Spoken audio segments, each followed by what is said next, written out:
শ্রীলাদিনী স্বরূপায় গৌরাঙ্গ সুহৃদায় চ ভক্ত শক্তি প্রদায় ন গদাধর পণ্ডিতায় নমঃ স্তুতিঃ। কারণ্যেক মকরন্ধ্র পদ্মচরণ চৈতন্য চন্দ্র জ্যোতিং তাম্বুল অর্পণম ভঙ্গি দক্ষিণ করৌ সিতাম বরং সদদ্বয়ম প্রেমানন্দ তনো সুদা স্মৃত মুকম শ্রী গৌরৌ চন্দ্রিক্ষণম ধ্যানেতি শ্রীল গদাধরম দ্বিজবরম মাধুর্য ভূয়সুজ্জ্বলা। সুধী ভক্তবৃন্দগণ, আজ হইতে 539 বৎসর পূর্বে পঞ্চতত্ত্বের মধ্যে যে আমাদের শ্রীল গদাধর পণ্ডিতজি তিনি আবির্ভাব হয়েছিলেন, অর্থাৎ 1408 শকাব্দে বা 894 বঙ্গাব্দে বৈশাখ মাসের অমাবস্যা তিথিতে তিনি আবির্ভূত হয়েছিলেন। তিনার আবির্ভাব তিথির ইংরেজি তারিখ 1486 খ্রিস্টাব্দ বলা হয়েছে। গৌড়ীয় বৈষ্ণব অভিধানের 1199 পৃষ্ঠাতে গদাধর পণ্ডিতের জীবনীর কথা কিঞ্চিত আলোচনা করা আছে।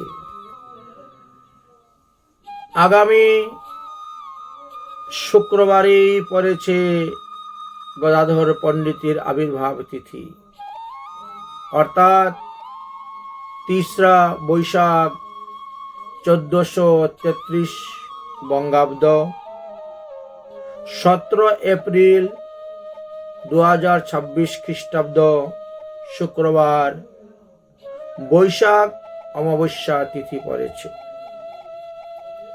অপরাহ্ন 5টা 25 মিনিট পর্যন্ত অমাবস্যা আছে, তারপরে প্রতিপদ লেগে যাবে। সুতরাং এই বৈশাখ অমাবস্যা তিথিতে শ্রীল গদাধর পণ্ডিত আবির্ভাব হয়েছিলেন। তাই এই দিন গদাধর পণ্ডিতের অভিষেক এবং মহামহোৎসব হইয়া থাকে। গদাধর পণ্ডিতের আবির্ভাব তিথিতে কোনো ব্রত থাকতে হয় না, একাদশীর মতন কোনো ব্রত থাকার কোনো বিধান মহাজনগণ দিয়ে যান নাই। তবে যারা গদাধর পরিবারে দীক্ষা গ্রহণ করেছেন, দীক্ষিত হয়েছেন, তাদের মধ্যে কোনো কোনো মহাজনগণ দেখেছি তারা একাদশী ব্রতের মতন বা শ্রীকৃষ্ণ জন্মাষ্টমী রাধা জন্মাষ্টমীর মতন গদাধর পণ্ডিতের জয়ন্তীও তারা পালন করে থাকেন। কেউ কেউ অভিষেক পর্যন্ত থাকেন, অভিষেক অন্তে অন্নব্যঞ্জন আদি গ্রহণ করে থাকেন। যাই হোক, যেহেতু সামনেই আসতেছে আমাদের বৈশাখ অমাবস্যা তিথি, শ্রীল গদাধর পণ্ডিতের আবির্ভাব তিথি, তাই নিজের আত্মশুদ্ধির জন্য আমরা আজ কিঞ্চিত গদাধর পণ্ডিতের জীবনী কথা সংক্ষিপ্তভাবে আস্বাদন করব। রাধে রাধে। শ্রীল গদাধর পণ্ডিতের পূর্বপুরুষগণ তারা বর্তমান বাংলাদেশের চট্টগ্রাম বিভাগের অন্তর্গত বেরেটি গ্রামেতে বাস করতেন জানা যায়। গদাধর পণ্ডিতের পিতার নাম ছিল মাধব মিশ্র এবং মাতার নাম ছিল রত্নাবতী, এবং তিনার একটা কনিষ্ঠ ভাই ছিল। কনিষ্ঠ ভাইয়ের নাম ছিল বাণীনাথ মিশ্র। ব্রাহ্মণ পরিবার। এই ছিল গদাধর পণ্ডিত হলেন পঞ্চতত্ত্বের মধ্যে শক্তি তত্ত্ব। পঞ্চতত্ত্বাত্মকং কৃষ্ণং ভক্তরূপং স্বরূপকং ভক্তায়বতারং ভক্তাইক্যং নমামি ভক্ত শক্তিকম। পঞ্চতত্ত্বের মধ্যে পাঁচজনের স্বরূপ ব্যাখ্যা করেছেন। ভক্তরূপ, ভক্তরূপ স্বরূপকম ভক্তাবতারং ভক্তৈক্যং ভক্ত শক্তিকং পঞ্চতত্ত্বাত্মকং কৃষ্ণ নমামি। ভগবান শ্রীকৃষ্ণ পাঁচ অংশে এসেছেন। ভক্তরূপ স্বয়ং শ্রীকৃষ্ণ চৈতন্য গৌরাঙ্গ মহাপ্রভু। ভক্ত স্বরূপকম শ্রীমৎ নিত্যানন্দ প্রভু। ভক্তা অবতারং শ্রী অদ্বৈত প্রভু। ভক্তাজ্ঞ ভক্ত নাম শ্রীবাস আদি এবং ভক্ত শক্তিকম হলেন এই গদাধর পণ্ডিত, তিনি ভক্ত শক্তি। তাই পঞ্চতত্ত্বের মধ্যে শ্রীকৃষ্ণ চৈতন্যকে স্বয়ং ভগবান বলা হয়েছে। স্বয়ং ভগবান শ্রীকৃষ্ণ স্বয়ংরূপ ব্যতীত নিজের ইচ্ছা শক্তির প্রভাবে অপর বাকি চারটি রূপেও তিনি আত্মপ্রকাশ করে এসেছেন এই পঞ্চতত্ত্বের মধ্যে। এই অপর চারটিকে বলা হয় বিলাস অবতার, বিলাস অবতার, শক্তি, ভক্ত।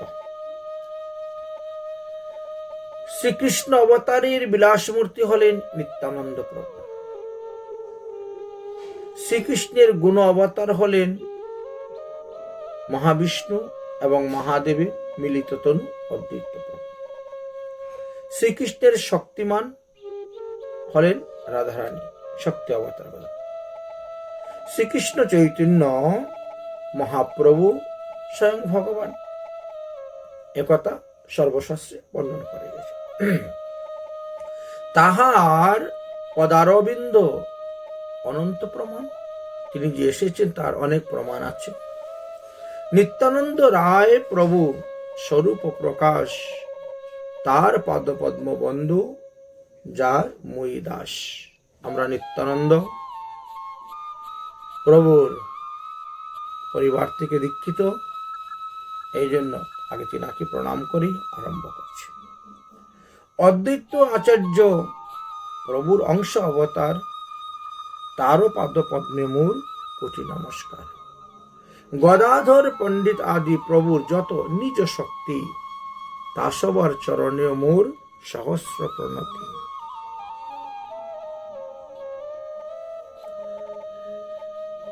তাহলে এখানে এই পয়ারে নিজ শক্তি বলিতে আপন শক্তির কথা বলা হয়েছে ভগবানের, বা স্বরূপ শক্তি কথা বলা হয়েছে।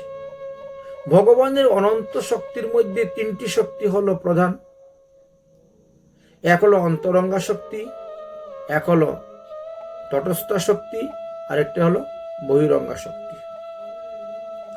অন্তরঙ্গা শক্তিকেই চিৎ শক্তি বলে ব্যাখ্যা করা হয়, তটস্থ শক্তিকে জীব শক্তি বলে ব্যাখ্যা করা হয়, আর বহিরঙ্গা শক্তিকে মায়া শক্তি বলে ব্যাখ্যা করা হয়ে থাকে। ছিল গদাধর পণ্ডিতের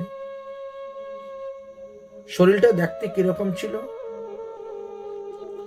বিদ্যুৎ পঞ্জ বিরম্বী সুন্দর তনো হেমাজ দিব্যাসনম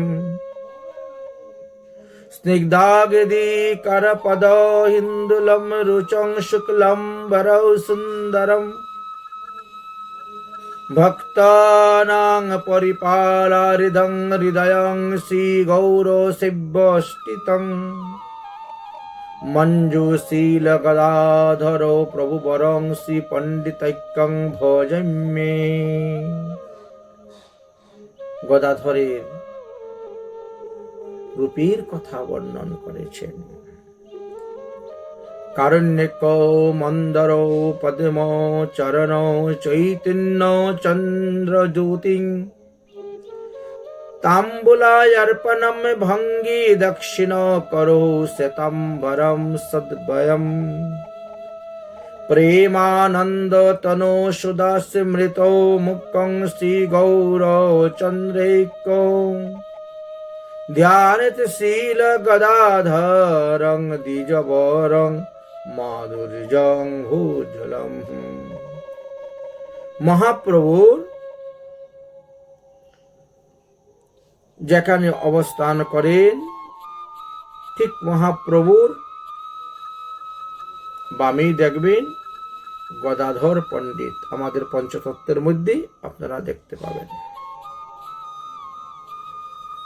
গদাধর পণ্ডিত কি করতেছেন? তাম্বুল অর্পণ ভঙ্গির দ্বারা তিনি দাঁড়িয়ে আছেন। সেই গদাধর পণ্ডিতকে প্রণাম করে তিনার লীলা কথা আমরা আজকে আস্বাদন করব।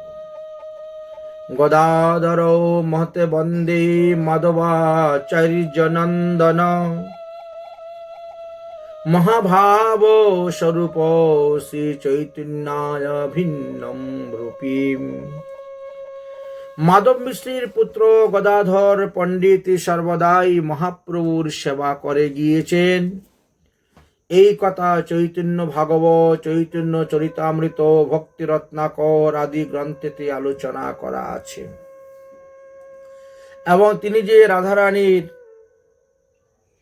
অবতার সেটাও বর্ণন করা আছে।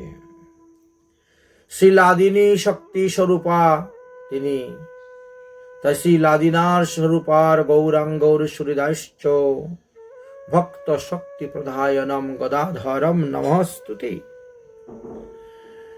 আনন্দাদি বর্ধনম লাদিনী শক্তির অংশ স্বরূপা শ্রী গদাধরকে আমি প্রণাম করি। তিনি গৌর ভক্তগণের মধ্যে ভক্তি শক্তি প্রদানকারী। প্রতি বৎসরেই আমরা বৈশাখ মাসের অমাবস্যাতে গদাধর পণ্ডিতের আবির্ভাব তিথি পালন করি। এই বৎসর আমাদের ৩রা বৈশাখ ১৪৩৩ বঙ্গাব্দ পড়েছে। যাই হোক, আমরা আগে কি বললাম? ভগবানের ৩টি শক্তি প্রধান। এই অন্তরঙ্গা চিৎ শক্তিকে আবার ৩ ভাগে ভাগ করা হয়েছে: লাদিনী, সন্দিনী, সংবিত। এই চিৎশক্তি সর্বদা স্বরূপে অবস্থান থাকেন বলিয়া তাহাকে স্বরূপ শক্তিও বলা হইয়া থাকে। শ্রীল গদাধর পণ্ডিত গোস্বামী তত্ত্বটা এইরূপেই নিরূপণ করিতে হইবে যে তিনি হলেন ভগবান শ্রীকৃষ্ণের স্বরূপ শক্তি। শ্রীকৃষ্ণ চৈতন্য দেব মত মহাপ্রভুর কথা বলা হয়েছে। শ্রীকৃষ্ণ চৈতন্য গোস্বামী রসের সদন, অশেষ বিশেষে কইলেন রস আস্বাদন। অদ্বৈত আচার্য নিত্যানন্দ শ্রীবাস, গদাধর, দামোদর, মুরারি, হরিদাস আর যত কৃষ্ণের চৈতন্য ভক্তগণ ভক্তিভাবে শিরে ধরি আমি সবার চরণ। আসুন গদাধরের লীলা কথা আস্বাদন করব। শ্রীল গদাধর পণ্ডিত গোস্বামী পাদ দাপর লীলায় স্বরূপ সম্বন্ধে নানাবিধ মত প্রচলিত থাকলেও রাধারানীর যে তিনি এই কথা আলোচনা করা আছে গৌর গণোদ্দেশ দীপিকাতে বর্ণন করে গিয়েছেন। শ্রী রাধা প্রেম রূপা ইয়াহা পুরা বৃন্দাবনেশ্বরী শাসী গদাধর গৌর বল্লভ পণ্ডিতাখ্য। যিনি পূর্বে বৃন্দাবনেশ্বরী প্রেমরূপা রাধারানী ছিলেন, তিনি এক্ষণে গৌরবল্লভ শ্রী গদাধর পণ্ডিত রূপে আবির্ভাব হয়েছেন, প্রকট হয়েছেন। এই বিষয়ে স্বরূপ দামোদর বলেছেন, তিনিও তো একখানা গ্রন্থ রচনা করেছিলেন। স্বরূপ দামোদর বলেন যে পুরা বৃন্দাবনে লক্ষ্মী শ্যাম সুন্দর বল্লভা সাধ্যং গৌর প্রেম লক্ষ্মী শ্রী গদাধর পণ্ডিত। পূর্বে বৃন্দাবনে যিনি শ্যামসুন্দরীর বল্লভা রূপে ছিলেন, এক্ষণে তিনি গৌর প্রেমে সেই গদাধর পণ্ডিত রূপে সে আবির্ভাব হইয়াছেন।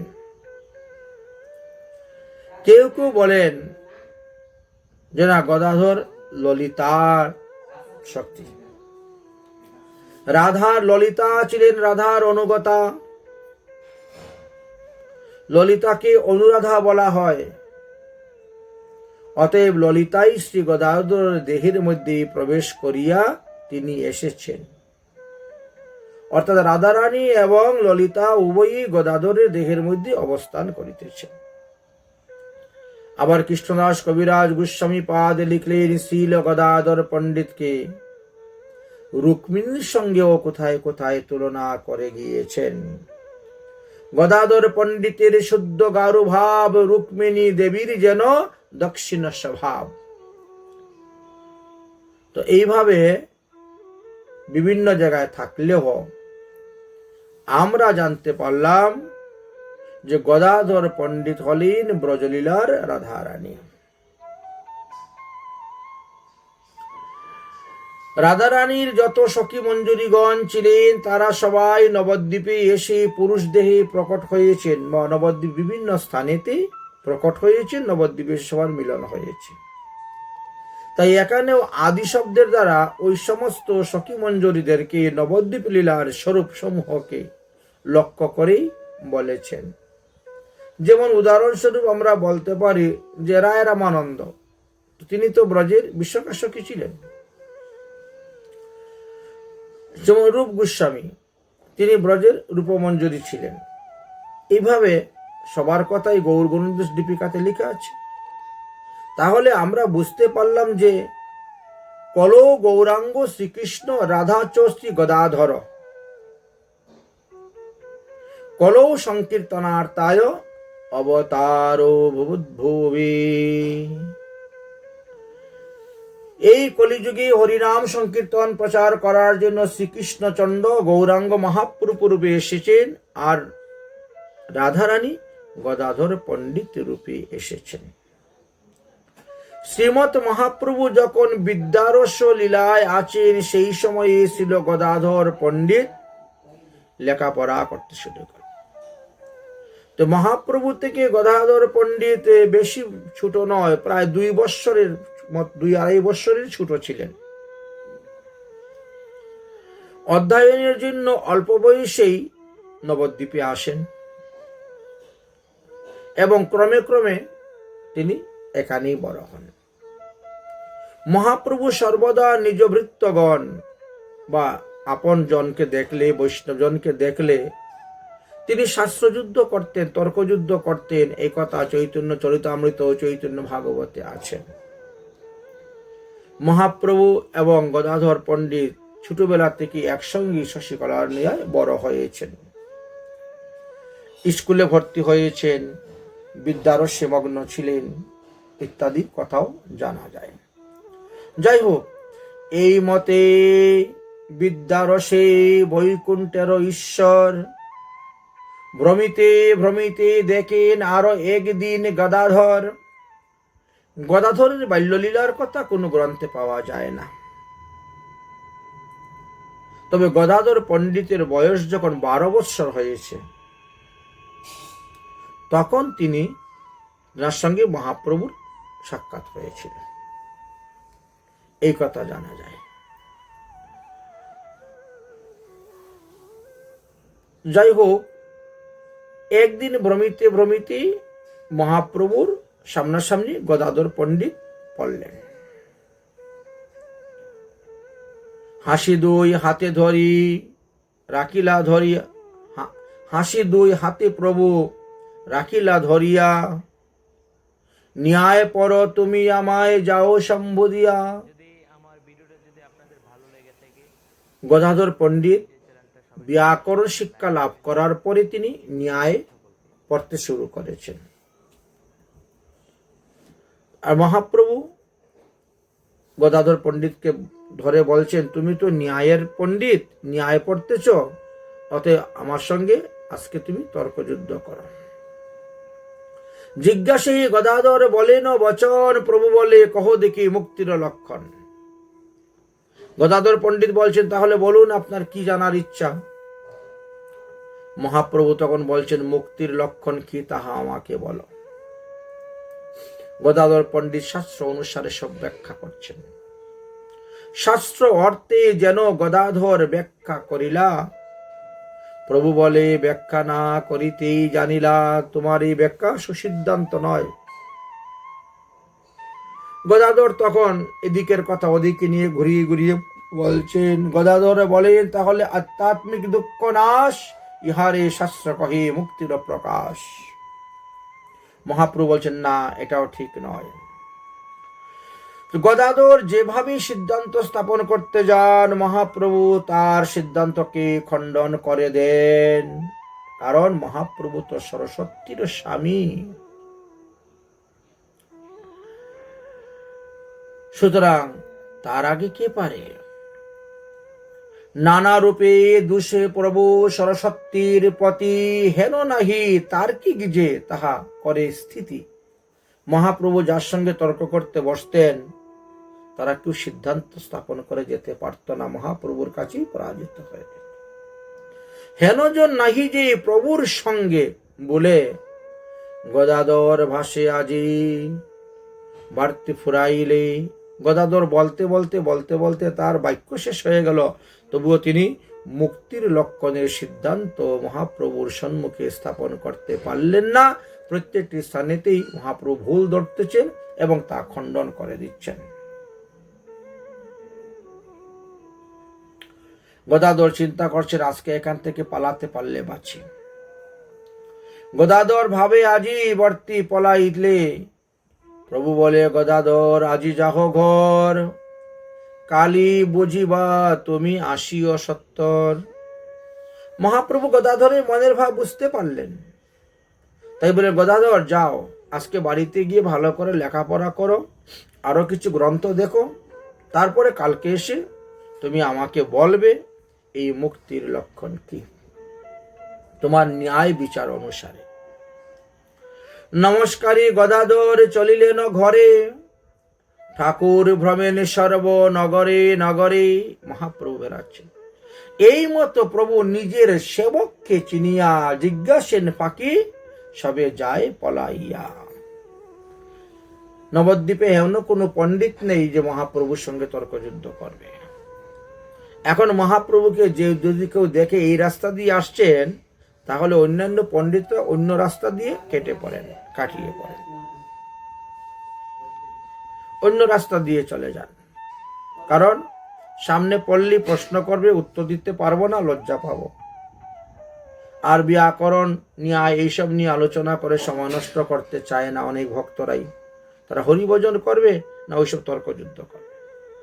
কিন্তু গদাধর পণ্ডিত সেই দিন হইতেই প্রভুর সঙ্গে একটা প্রীতি হয়ে গেল, মাখামাখি ভাব হয়ে গেল। কেন হলো? পূর্বলীলা স্মরণ এসে গেল। উভয় রাধা কৃষ্ণ শ্রীচৈতন্য গদাধর, গদাধরশ্চ রাধা চ পণ্ডিত শ্রী গদাধর। এরা তো পূর্বলীলায় রাধা কৃষ্ণ, এই লীলায় তারা গৌর গদাধর রূপে এসেছেন লীলা করার জন্য। তাই গদাধর পণ্ডিত মহাপ্রভুর সঙ্গে প্রীতি হয়ে গেল। গৌরাঙ্গ তুমি মোরে দয়া না ছাড়িও, আপন করিয়া রাঙ্গা চরণে রাখি। যাই হোক, গদাধর আদি প্রভুর শক্তি অবতার, অন্তরঙ্গ ভক্ত করি গণন তাহার। নিমাই বড় আর গদাধর হলেন ছোট। গদাধর পরম রূপবান ছিলেন। শিশুকাল হইতেই ভক্তিপথে রতিমতি ছিল। গদাধরের চরিত্র ছিল খুবই মধুর হইতে মধুরতর। মহাপ্রভুর প্রায় সমস্ত লীলার সহায়ক গদাধর পণ্ডিত ছিলেন। এক কথায় বলতে গেলে গদাধর পণ্ডিত জন্য মহাপ্রভুর দক্ষিণ হস্ত। গদাধর ছিলেন মহাপ্রভুর মরমী সঙ্গী, অর্থাৎ মনের কথা জানতেন, বুঝতেন, কাজ করতেন। তাই মাধব মিশ্র তনয় ছিল গদাধর পণ্ডিত শ্রী গৌরাঙ্গের সহিত একাসনে বসেন, একাসনে খাওয়া দাওয়া উঠা বসা করেন। এই কারণে আমরাও পঞ্চতত্ত্বের মধ্যে একাসনেই গদাধর পণ্ডিতকে রাখি। এক আসনের মধ্যে গৌর গদাধরকে বসিয়ে পূজা করা হয়। কারণ আমরা দেখতে পাই পরবর্তী সময়ে মহাপ্রভু গদাধরকে সঙ্গে করে নিয়েই ঝুলন ঝুলেছেন, গদাধরকে নিয়েই তিনি রং খেলেছেন। লক্ষ্মীপ্রিয়া বিষ্ণুপ্রিয়াকে নিয়ে ঝুলনায় বসে ঝুলেছেন, রং খেলেছেন, এমন কথা পাওয়া যায় না। গদাধর প্রাণনাথ লক্ষ্মী বিষ্ণু প্রিয়াপতি। গদাধর হলেন লক্ষ্মীপ্রিয়া এবং বিষ্ণুপ্রিয়ার প্রাণপতি মহাপ্রভুর অন্তর্প্রাণ। প্রভু নৃত্য করিতে করিতে কখনো কখনো গদাধরের হাত ধরে উঠে দাঁড়াতেন, বসতেন। এক কথায় বলতে গেলে কি ভোজনে, কি শয়নে, কিবা পর্যটনে গদাধর প্রভুর সেবা করেন অনুক্ষণে, সর্বদা। চৈতন্য মঙ্গল নামক গ্রন্থেতে লেখা আছে যে বিষ্ণুপ্রিয়া দেবী তিনি মহাপ্রভুর সেবা করার সুযোগ পেতেন না, সময় পেতেন না, কারণ গদাধর সর্বদাই মহাপ্রভুর সঙ্গে থাকতেন। মহাপ্রভুর সঙ্গে একাসনে একই বিছানায় শয়ন করতেন, মহাপ্রভুর যাবতীয় সেবা তিনি করতেন। এই জন্য বিষ্ণুপ্রিয়া বড় অনুতপ্ত হতেন যে আমি আমার স্বামীর সেবা করতে পারছি না, সেবা করার সুযোগ পাচ্ছি না, সময় পাচ্ছি না। 24 ঘন্টা গদাধর সবসময় মহাপ্রভুর সঙ্গে থাকতেন। সকলেরই মনের মধ্যে দাস্যভাব ছিল। গদাধর পণ্ডিতের মনেও মহাপ্রভুর দাস্যভাবটি ছিল। নিত্যানন্দ অবধূত সভারে আসন চৈতন্য দাস্য প্রেম হইল পাগল। নিত্যানন্দ প্রভু যদিও সচিমা বড় ভাই বলে দিয়েছে, কিন্তু নিত্যানন্দ প্রভুর মনে সেই দাস্য ভাবই ছিল। শ্রীবাস, হরিদাস, রামদাস, গদাধর, মুরারি, মুকুন্দ, চন্দ্র শেখর, বক্রেশ্বর, এই সব পণ্ডিত লোক পরম মহত্ব চৈতন্যের দাস্য সভায় করে উন্মুক্ত। কৃষ্ণ প্রেমের এই এক অপূর্ব প্রভাব গুরু সম লঘুকে করায় দাস্য ভাব। অর্থাৎ অদ্বৈত প্রভু বা অন্যান্য মহাপ্রভু পরিকরগণ তারা সবাই মহাপ্রভু আসার আগে এসে গেছেন। কেউ 30 বৎসর, 40 বৎসর, 45 বৎসর, 50 বৎসরের বড়, কিন্তু তথাপিও মহাপ্রভুর প্রতি তাদের সেব্য সেবক তত্ত্ব ছিল। সবাই মনে করতেন আমরা দাস প্রভুর। শ্রীচৈতন্য, নিত্যানন্দ, অদ্বৈত 3 জন, শ্রীবাস, গদাধর আদি যত ভক্তগণ সবাকার পদপদ্মে কোটি নমস্কার। জৈচে তৈচে কহি কিছু গদাধরের বিহার। কিছু গদাধর পণ্ডিত লীলার কথা বলবো। জয় জয় গদাধর, জয় শ্রীবাস, জয় মুকুন্দ বাসুদেব, জয় হরিদাস, জয় দামোদর স্বরূপ, জয় মুরারি গুপ্ত। এই সব চন্দ্রোদয়ের তম কইলা লুপ্ত। এই মহাজনগণ আসার পরে আমাদের অজ্ঞানরূপী অন্ধকার দূর হলো, আমরা জ্ঞানের আলো দেখতে পেলাম। যদি তারা না আসতেন তাহলে ব্রজ প্রেম, রাধা প্রেম, গোপী প্রেম, এই সমস্ত কিছুই আমরা জানতাম না। এই লীলা স্মরণ, মঞ্জুরি ভাব, স্বরূপন, এই সমস্ত কিছুই আমরা জানতে পারতাম না। তাই তো বলেন যদি গৌর না হইতো তবে কি হইতো কেমনে ধরতাম।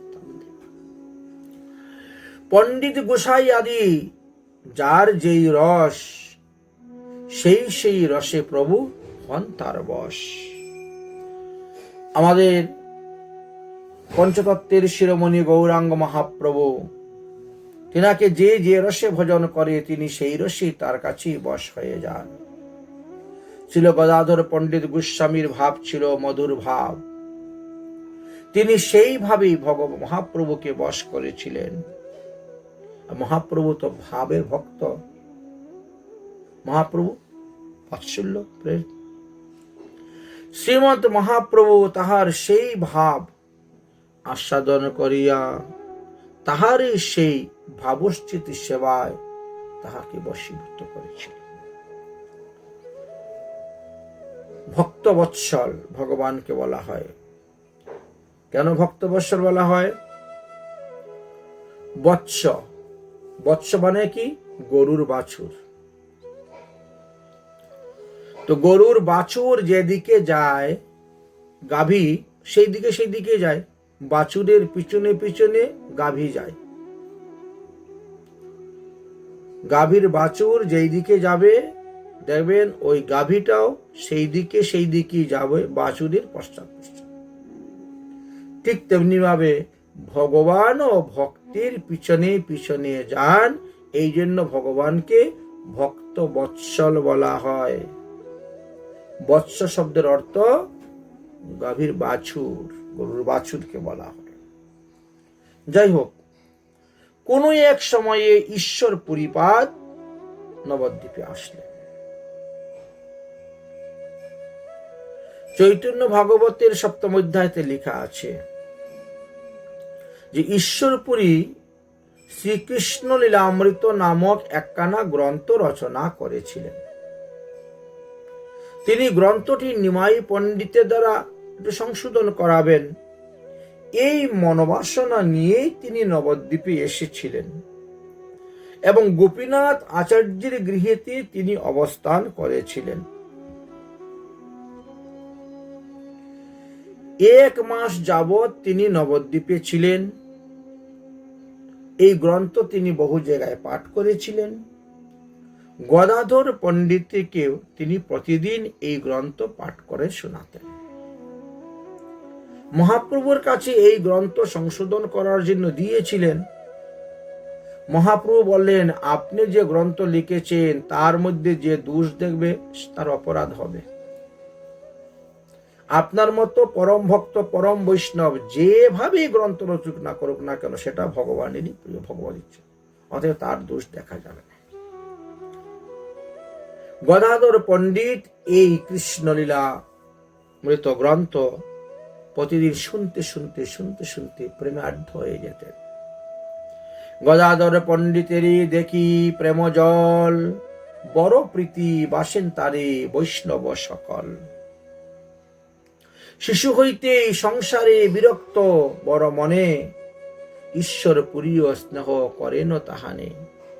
গদাধর পণ্ডিত বিবাহ করেন নাই, তিনি আজীবন ব্রহ্মচর্য পালন করেছেন আর মহাপ্রভুর সেবা করেছেন। ঈশ্বর পরিপাদ যখন কৃষ্ণলীলামৃত গ্রন্থ পাঠ করতেন, গদাধর সেই পাঠ শ্রবণ করতেন আর কান্না করতেন, ভাবে গদগদ হয়ে যেতেন। গদাধর পণ্ডিতের অপার কৃত্য, পুঁথি পরায়েন নাম কৃষ্ণলীলামৃত। পটাইয়া পটতে ঠাকুর সন্ধ্যা কালে, ঈশ্বর পুরী নমস্কারিয়া যান চলে। সন্ধ্যা পর্যন্ত পাঠ শ্রবণ করার পরে গদাধর পণ্ডিত ঈশ্বরপুরীকে প্রণাম করে তিনার ঘরে চলে যেতেন। অদ্বৈত প্রভুর বাড়িতেও একবার মহাপ্রভু এবং গদাধর একত্রে গমন করেছিলেন। একদিন প্রভু গদাধর সঙ্গে করি অদ্বৈত দেখিতে, প্রভু চলিলা রঙ্গে তরি। অদ্বৈত দেখিতে গিয়া প্রভু 2 জন বসিয়া করেন জল তুলসী সেবন।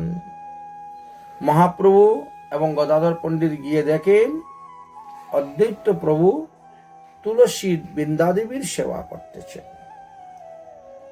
দুই ভোজ আশপালিয়া বলে হরি বল, ক্ষণে হাসে ক্ষণে কাঁদে অর্চনা পাশরে। অর্চন করতে গিয়ে অর্চন ভুলে গেছেন পাশরে। মহামত্ত সিংহ যেন করেন হুঙ্কার, ক্রুদ্ধ দেখি যেন মহারুদ্র অবতার। এমন ভাবে হুঙ্কার করতেছেন, দেখলে পরে মনে হচ্ছে যে স্বয়ং মহাদেব এসে গেছেন রুদ্র অবতার নিয়ে। অদ্বৈত দেখিবা মাত্র প্রভু বিশ্বাম্বর, পরিলা মূর্ছিত হইয়া পৃথিবীর উপর।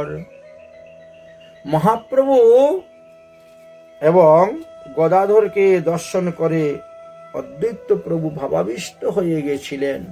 তুলসী দেবীর সেবা করতে করতে তুলসী দেবীর সেবা পাশরে গেলেন, আর শেষে নৃত্য করতে করতে মূর্ছিত হয়ে পড়ে গেলেন।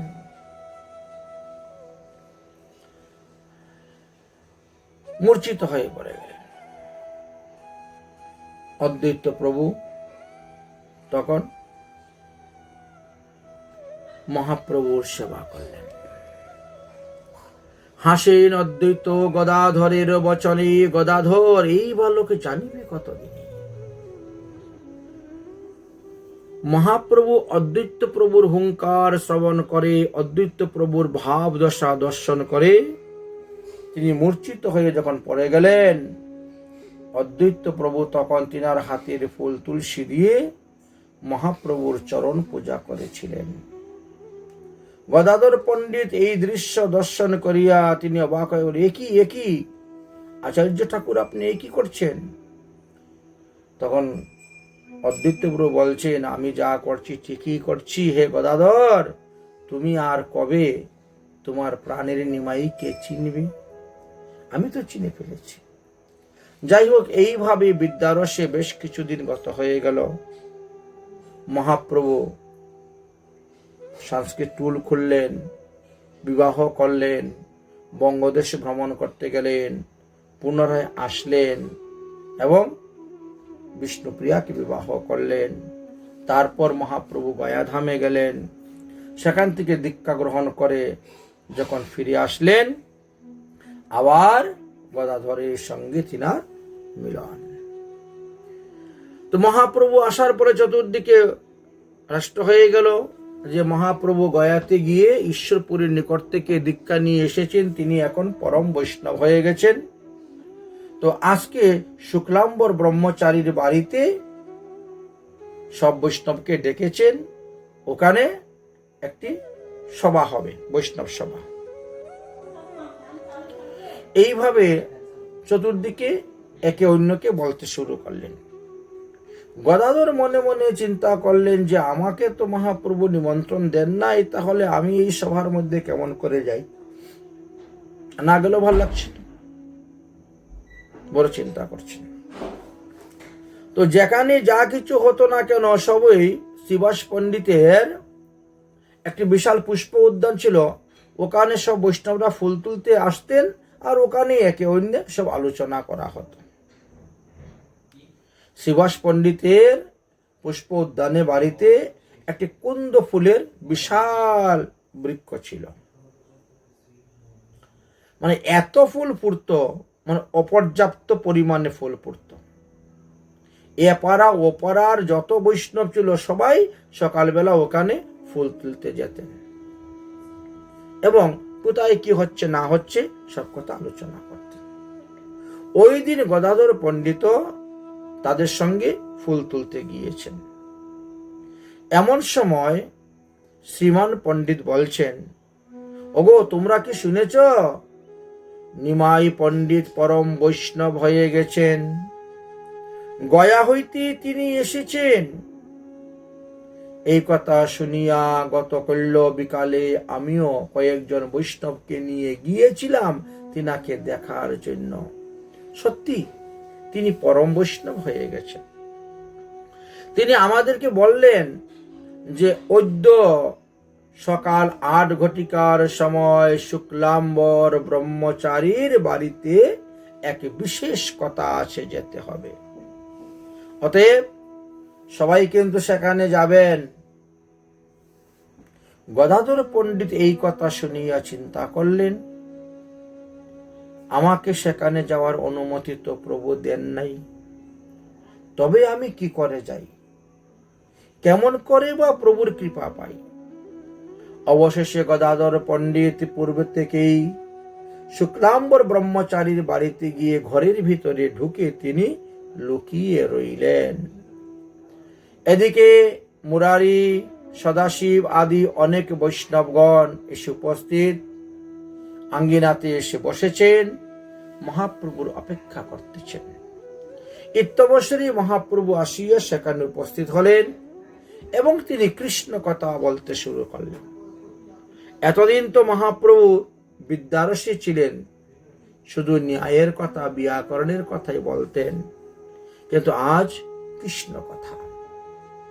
হা কৃষ্ণ বলে ধুলায় পরিলা গোরা, ধুলায় দূষরিত অঙ্গ, দু নয়নে বহে ধারা।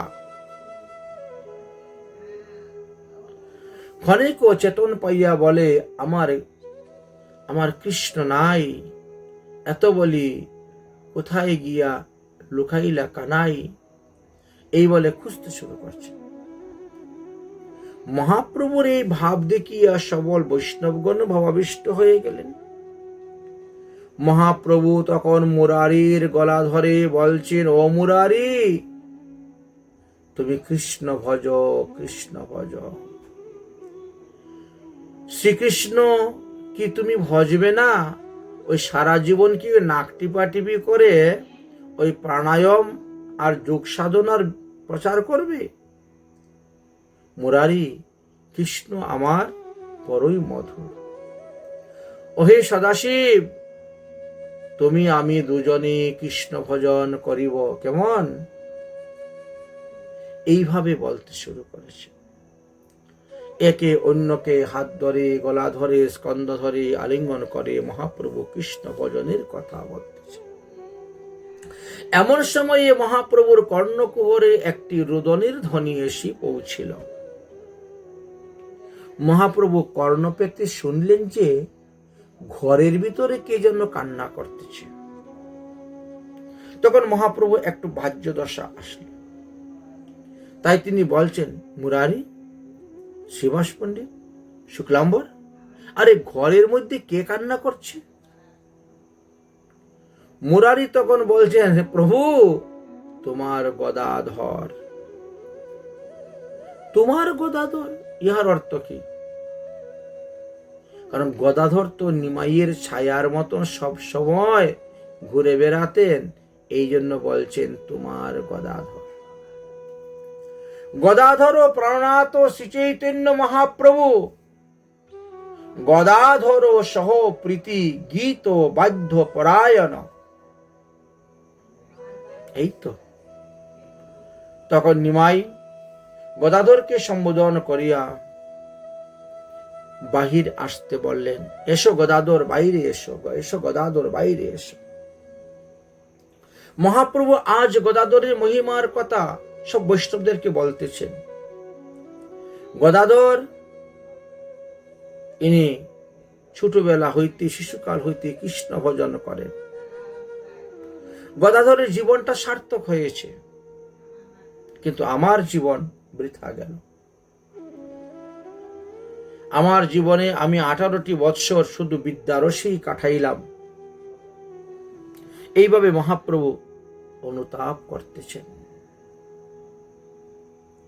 এই কথা শুনিয়া গদাধর আসিয়া মহাপ্রভুর চরণে পড়িলেন।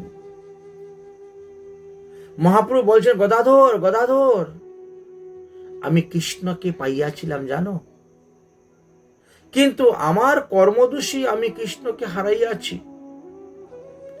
আমার যে কি দুঃখ, তাহা বলিলে হয়তো তোমার হৃদয়টা বিদীর্ণ হয়ে যাবে। এই বলেই মহাপ্রভু কাঁদতে কাঁদতে মূর্ছিত হয়ে পড়ে গেলেন। সকাল থেকে কৃষ্ণ কথা বলতে বলতে সন্ধ্যা হয়ে গেছে। মহাপ্রভুর মূর্ছা ভঙ্গ হল। মুরারি ও গদাধর মহাপ্রভুকে নিয়ে বাড়ির দিকে রওনা হলেন এবং সচিমায়ের হাতে মহাপ্রভুকে অর্পণ করে দিলেন। এইভাবে গদাধরের প্রেম ছিল মহাপ্রভুর প্রতি। সচিমা বলতেন, গদাধর তুই সর্বদা নিমাইয়ের সঙ্গে সঙ্গে থাকবে, এক মুহূর্তের জন্য সঙ্গ ছাড়া হবি না। তাই সচিমায়ের আদেশে গদাধর 24 ঘন্টায় মহাপ্রভুর সঙ্গে থাকে। মহাপ্রভু গয়া হতে কৃষ্ণ প্রেম আনিয়া যেন সবার মধ্যে বিলিয়ে দিচ্ছেন। ঈশ্বরপুরীর কাছ থেকে তিনি যে প্রেম পেয়েছিলেন, সেই প্রেম আজ নবদ্বীপে সবাইকে বিতরণ করছেন। গদাধর দিবানিশি নিমাইয়ের সাথে সাথী থাকেন, নিমাইয়ের বিছনায় শয়ন করেন, নিমাইয়ের জন্য পানির খিলি সাজিয়ে দেন, তাল পাকার বেজন দিয়ে বাতাস করেন। মহাপ্রভু শয়ন করে পড়লে গদাধর পণ্ডিত মহাপ্রভুর চরণ দাবিয়ে দেন, চরণ সম্ভাষণ করে দেন। গৌরাঙ্গ গোপিকা ভর্তা রাধা রূপ গদাধর, গদাধর প্রিয় প্রভু ভক্ত ভাবশ্চ ভক্তিদ। তাই গদাধর নিজেকে রাধা মনে করতেন, গোপী মনে করতেন এবং মহাপ্রভু কৃষ্ণ মনে করে সেবা করতেন। একদিন শেষ রাত্রি উঠে উভয়ে শয়ন করিতেছেন, হঠাৎ গদাধর প্রভুর চরণ ধরিয়া কাঁদিতে লাগিলেন। কেন কাঁদছেন? কি কাঁদছেন? কাঁদার কারণ কি? মহাপ্রভু জিজ্ঞাসা করলেন, গদাধর তুমি কাঁদছ কেন? গদাধর বললেন, ত্রিজগৎ উদ্ধার হইয়া গেল, আমি কি একাই কৃষ্ণপ্রেম থেকে বঞ্চিত হয়ে এখানে পড়ে থাকব? একথা শুনে মহাপ্রভু হেসে হেসে বলছেন, আচ্ছা তুমিও কৃষ্ণ প্রেম পাইবে, চিন্তা করিও না। যাও, আগামী কল্য প্রত্যুষে তুমি গঙ্গা স্নান করে আসবে, অমনি দেখবে কৃষ্ণ প্রেম তোমার দেহে উদয় হয়ে গেছে। গদাধরের তোর আনন্দের সীমা নাই। ওই রাত্রটা ওই আনন্দের কারণে আর নিদ্রাই হলো না। ভোরবেলা গঙ্গা স্নান করতে গেলেন। অতিহিষ্ট মনে স্নান করি গঙ্গা জলে, প্রেমার আবেশে তনু টলমল করে, প্রেম এসে গেল। গদাধর আসিয়া গলায় বসন দিয়ে অর্থাৎ গললগ্নকৃত সে গৌরাঙ্গ মহাপ্রভুর চরণে পড়ে গেলেন, প্রণাম করলেন।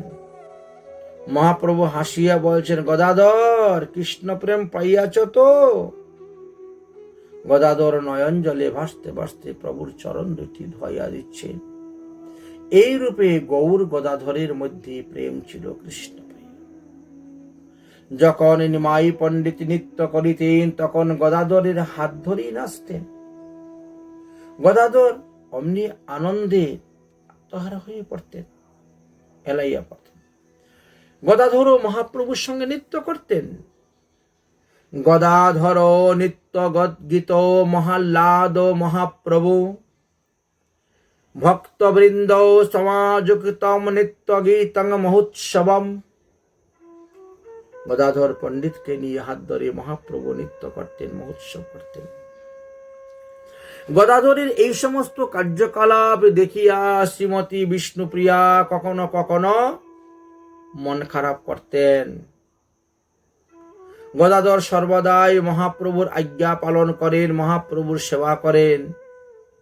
আর বিষ্ণুপ্রিয়া সেই সেবা থেকে দিন দিন বঞ্চিত হয়ে যাচ্ছেন। প্রভুর মুখের দিকে তাকাইয়া গদাধরকেও তিনি কিছু বলার সাহস পান না।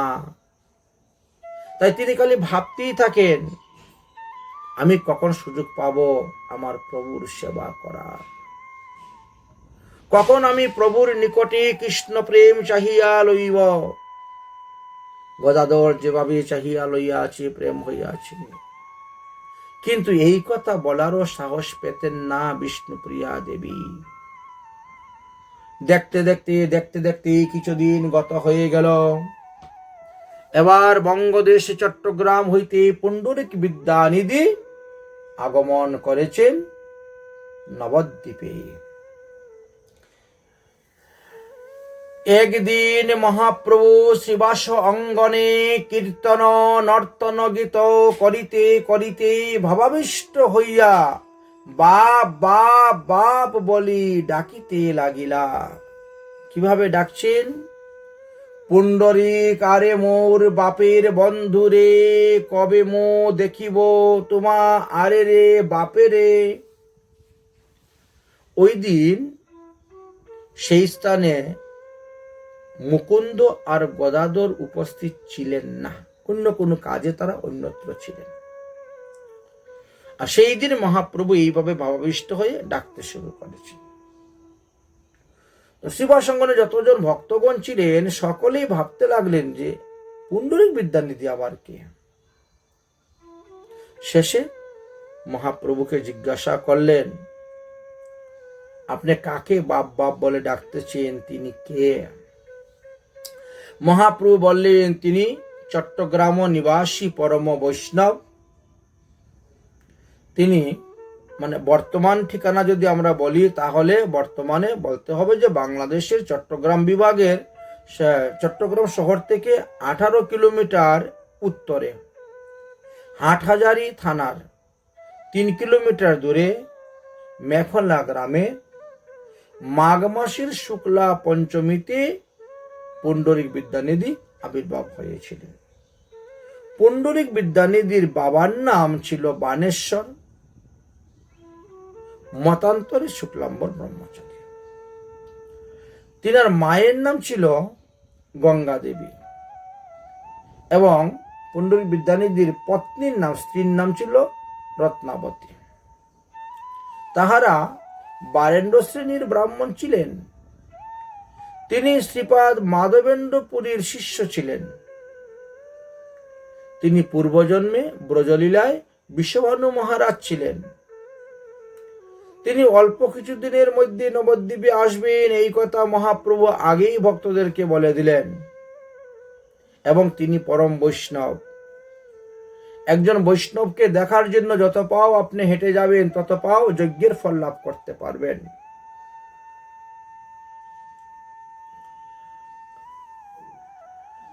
এই কথা জেনে সবাই পুণ্ডরিক বিদ্যানিধিকে দিকে দর্শন করার আশায় আছেন। এদিকে পুণ্ডরিক বিদ্যানিধি তো এসে গেছেন নবদ্বীপে, বেশ কিছুদিন ধরে গুপ্ত অবস্থায় আছেন, কেউ তাকে চিনতে পারে না। তিনার সঙ্গে বহু ব্রাহ্মণ এবং শৈব ভক্তগণ ছিলেন। নবদ্বীপে ঘুরে বেড়াচ্ছেন, কিন্তু কেউ জানে না, কেউ চিনে না তিনাকে।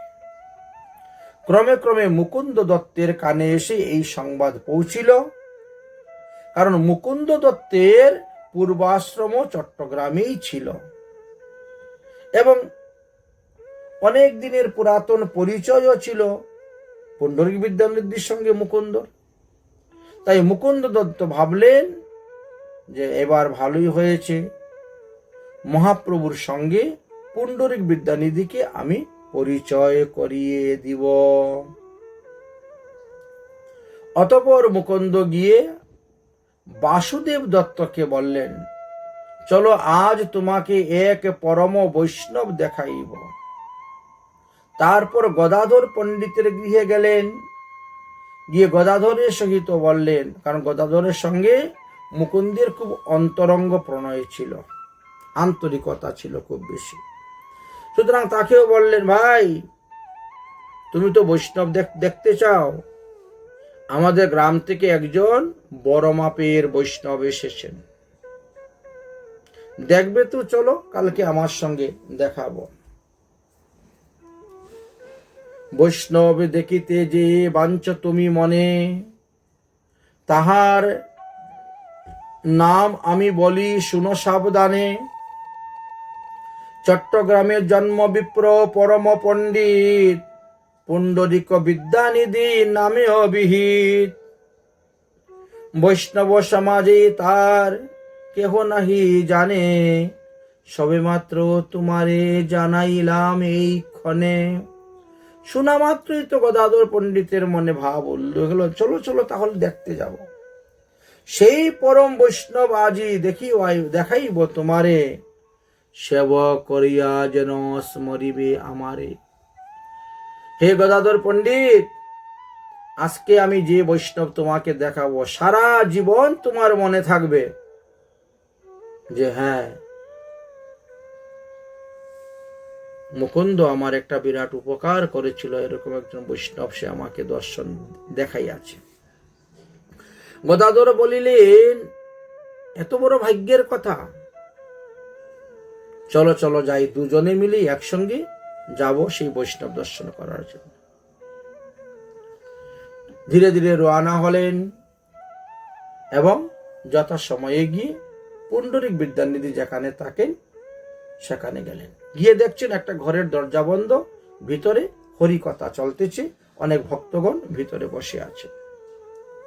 গদাধর পণ্ডিত এবং মুকুন্দ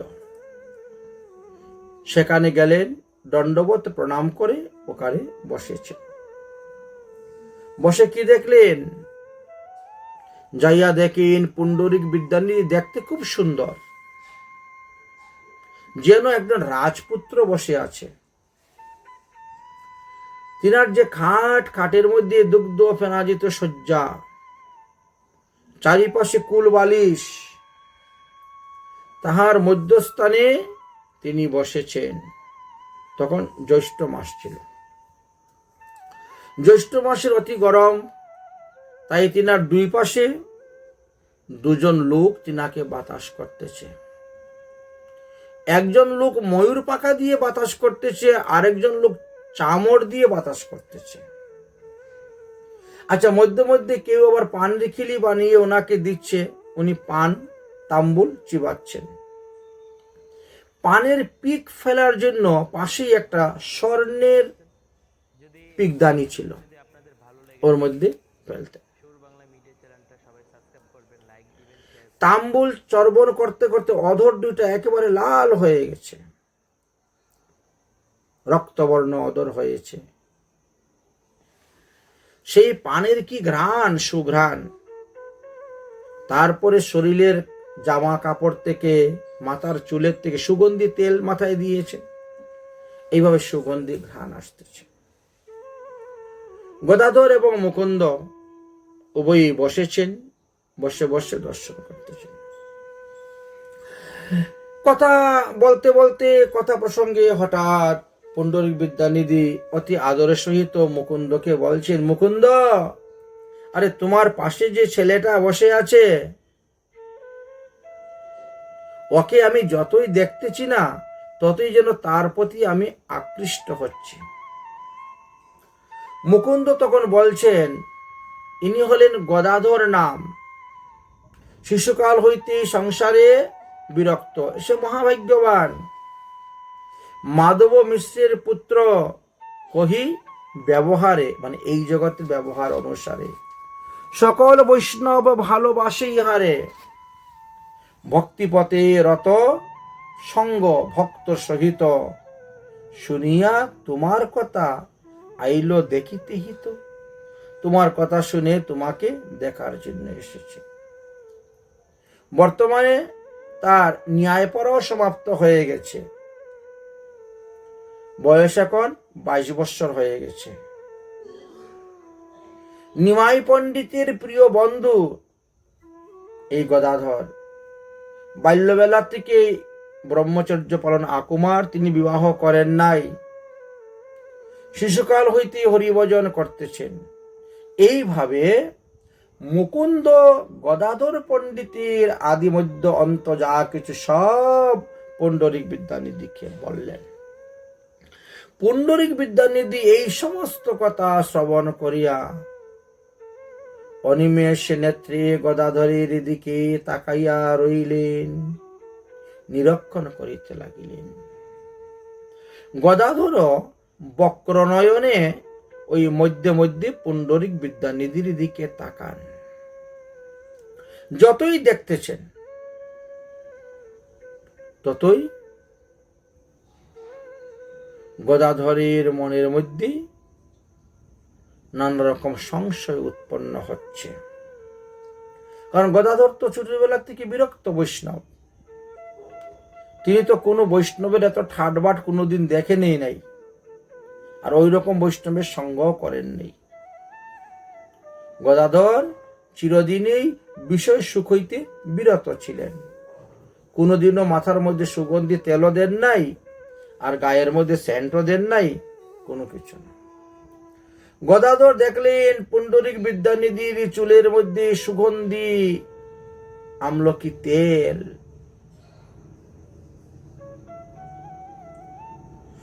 মাখতেছেন, উত্তম ঘ্রাণ আসতেছে, স্বর্ণ চিরুনি দিয়ে মাথা আশ্রাচ্ছেন,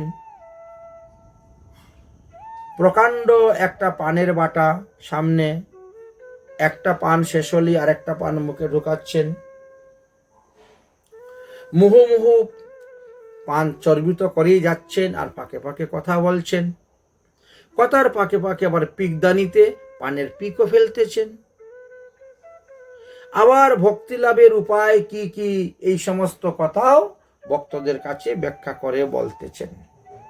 কি করলে ভক্তি লাভ হবে, কি করলে কৃষ্ণ প্রেম পাওয়া যাবে ইত্যাদি ভাগবত কথাও পরিবেশন করতেছেন।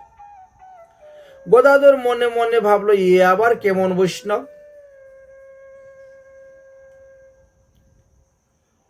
যখন শুনেছিলাম তিনার নাম, তখন তো মনের মধ্যে খুব ভাবভক্তি হয়েছিল। ভাবভক্তি দেখিতে আসিয়াছি, এখন ইহার থেকে পলাইতে পারলেই বাঁচি বাবা। এমন বৈষ্ণবের সঙ্গ করার আমার দরকার নাই, এমন বৈষ্ণবের মুখে হরিকথা শুনে লাভ নেই। এত পুরা বিষয়ী, ঘুর বিষয়ী। তাই মনে মনে ভাবছেন, ভালোই বৈষ্ণব, সব বিষয়ীর ভেষ, দিব্য ভোগ, দিব্য বাস, দিব্য গন্ধ কেশ। শুনিয়া তো ভালোই ভক্তি আছিল ইহানে।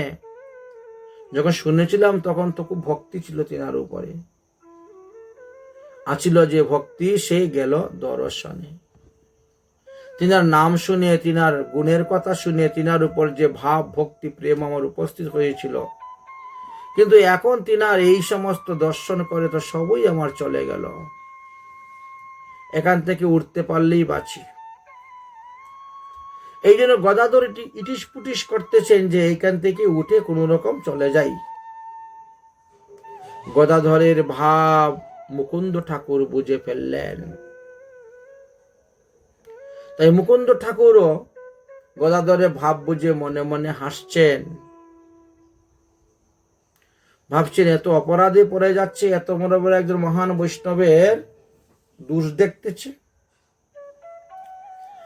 এই জন্য বিদ্যানিধির গৌরব দেখাইবার নিমিত্ত মুকুন্দ ঠাকুর কি করলেন, শ্রীমদ ভাগবত হইতে শ্রীকৃষ্ণ লীলাগুণ যুক্ত একটি শ্লোক সুন্দর সুললিত স্বরে উচ্চারণ করতে করে গান করতে শুরু করলেন। শ্লোকটা কি ছিল?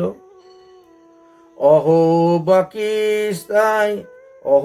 বাকিয়াং স্তনকালকোটা জিজ্ঞাংসয়া পায়য়ৎ অপিমসাধবি লুবে গতি দৃঢ়চিতং তুহন্ন কাং বা দয়ালু শরণং ব্রজেম।